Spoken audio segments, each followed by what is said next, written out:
এটা আমাদের একটা প্রতিবাদ জানানোর ভাষা। প্রশাসনকে এই বার্তা দিচ্ছি যে আপনারা দয়া করে আসুন এবং কথাবার্তা বলুন। আরজিকর আন্দোলন নতুন করে মোড় নিল।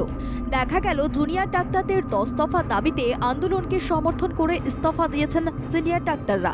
50 জন চিকিৎসক একযোগে ইস্তফা দেওয়ায় স্বাস্থ্য ব্যবস্থায় নাটকীয় পরিস্থিতি তৈরি হয়েছে বলে চিকিৎসকদের একাংশ মনে করছেন। মুখ্যমন্ত্রী মমতা বন্দ্যোপাধ্যায় বরাবরই জনস্বাস্থ্যের কথা মাথায় রেখে সরকারি হাসপাতালের অচলাবস্থা কাটাতে চান। কালীঘাটে আলোচনায় ডাকেন। জুনিয়র ডাক্তারদের আলোচনার প্রস্তাব দেওয়ার পাশাপাশি বেশ কয়েকজনকে সরিয়ে দেওয়া হয়।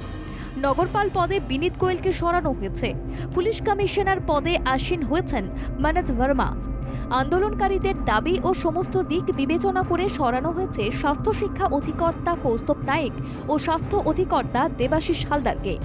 রাজ্যের সদিচ্ছার মাঝেও এই চাপ বাড়ানোর কৌশল নিয়ে রোগীরা প্রশ্ন তুলছেন। রোগীর পরিজনরা বলছেন, যেখানে রাজ্য সরকার নমনীয় মনোভাব নিয়ে এগোচ্ছে সেখানে কেন এই চাপ সৃষ্টির কৌশল? কেন লক্ষ লক্ষ রোগীদের হয়রানি বাড়ানোর পথ খুলে দেওয়া হচ্ছে? এই প্রসঙ্গে রোগীদের স্পষ্ট অভিমত। রাজ্য সরকার তো একগুচ্ছ ব্যবস্থা নেওয়ায় সদিচ্ছা দেখিয়েছেন, তারপরেও কেন এই গণ ইস্তফার নাটকীয় পরিস্থিতি?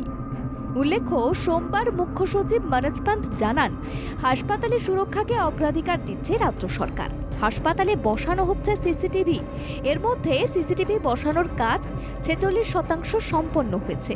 1 নভেম্বরের মধ্যে প্যানিক বাটন অ্যালার্মের কাজ সম্পন্ন হবে। হাসপাতালের পরিকাঠামো উন্নয়নে কাজও চলছে। 10 অক্টোবরের মধ্যে 90% কাজ শেষ করা হবে বলেও আশ্বস্ত করেছেন। বাংলা সরকার বানভাসী অবস্থার মাঝে উৎসবের আয়োজনে তৎপর। যুদ্ধকালীন তৎপরতায় পুনর্গঠনের কাজে নেমেছে রাজ্য সরকার। স্বাস্থ্য নিয়ে সংবেদনশীল ভূমিকা যখন প্রশাসন পালন করছে, তখন আন্দোলনকারীরা এভাবে চাপ বাড়িয়ে কোন পথে হাঁটতে চাইছেন?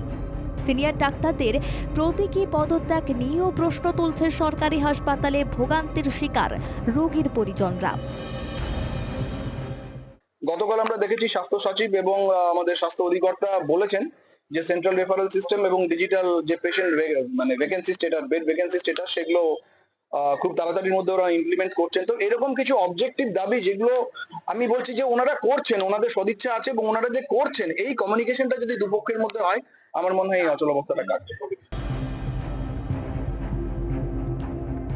সিনিয়র ডাক্তাররা মেনে নিচ্ছেন, রাজ্য প্রশাসনের সঙ্গে আন্দোলনকারীদের সেতু বন্ধন গড়া হলে এই জট কাটতে পারে। সেই প্রসঙ্গে বলা যায়, বাংলার বৃহত্তর স্বার্থের কথা ভেবে মূলত জটিল পরিস্থিতি যাতে তৈরি না হয় সেজন্য স্বাস্থ্য দপ্তর বরাবরই আলোচনার পথ খুলে রেখেছে।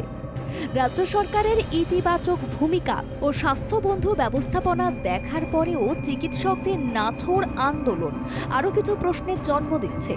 যেখানে সিবিআই আরজিকরের ঘটনার তদন্ত করে চার্জশিট পেশ করেছে 58 দিনের মাথায়। অভিযুক্ত সঞ্জয় রায় একাই দায়ী বলে সিবিআই অভিযোগপত্রে তুলে ধরেছে। সুপ্রিম কোর্টের পর্যবেক্ষণে চলা সিবিআই এর তদন্তে একসময় জুনিয়র ডাক্তাররা আস্থা ব্যক্ত করেছিলেন। এখন সেই সিবিআই তদন্তে গতি বাড়িয়েছে। স্পষ্ট করেছে সঞ্জয় রায় দুষ্কর্মের নাটের গুরু। এরপরও আরও সত্য বেরিয়ে আসবে। তারপরেও যদি সিনিয়র ডাক্তাররা রাজ্যের ওপর চাপ বাড়ানোর জন্য প্রতীকী ইস্তফা দেন, তাহলে তাদের আন্দোলনের অভিমুখ নিয়ে প্রশ্ন থেকেই যাচ্ছে। শেখ ইরশাদের রিপোর্ট, বাংলা জাগো।